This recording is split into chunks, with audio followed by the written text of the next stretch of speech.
Reddit can't stop arguing about this one. Which broker is best, Fidelity, Vanguard, or Schwab? It's one of the most asked questions in every retirement investing thread. And honestly, it makes sense. You want your money to be safe, you want great investment options, and maybe you just want someone to tell you the right answer. But here's the truth. If you're stuck asking which broker is best, you're probably stuck on the wrong level of the wealth game. Let's break it down. Chapter 1. The pain. You've done the hard part. You created a budget. You got some protection in place. You even saved your $1,000 emergency fund. Now you're at level 6, invest 15% for retirement. But you hit a wall because there are too many choices. Roth IRA, 401k, traditional IRA, what company should I use? Will I get locked in? What if I choose the wrong one? And so instead of investing, you freeze. Chapter 2. The plan. Let me give you the big secret most people don't realize.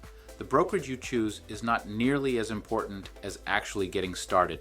Whether you use Fidelity, Vanguard, Schwab, or another solid provider, your success comes down to the investments you pick inside the account, the discipline you bring over time, the guidance you have when things get confusing.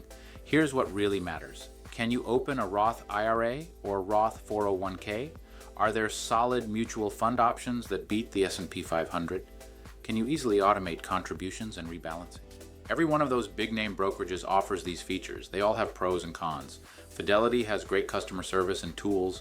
Vanguard has strong index funds and low fees.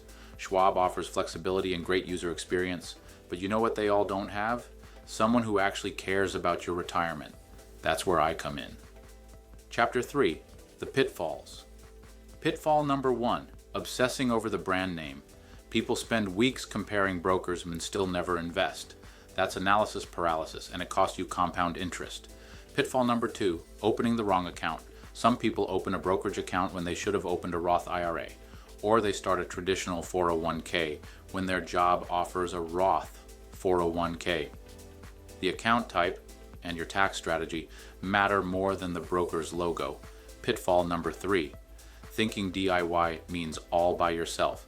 You can open an account yourself, sure, but if you don't know what funds to pick or how to structure your retirement timeline, you might miss your whole goal.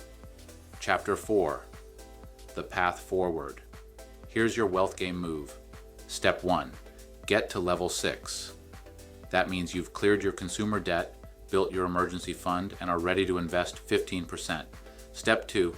Open your retirement accounts in this order. Roth 401k, up to the employer match, Roth IRA up to the annual max. Back to Roth 401k for any extra once maxed out. Move to a taxable brokerage. Step 3. Choose mutual funds with a long track record of beating the S&P 500. Avoid single stocks, crypto, and shiny trends.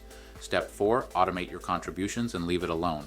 Step 5. Let me help you open the account at the right place, based on your needs, not Reddit arguments. When you're ready, fill out the free Invest Steady Client Assessment form. The link is in the description below. What level are you on? Let me know in the comments. Seriously.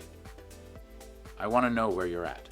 Because if you're still stuck choosing between brokerages, you might just be one conversation away from clarity. Invest steady. Compound your net worth.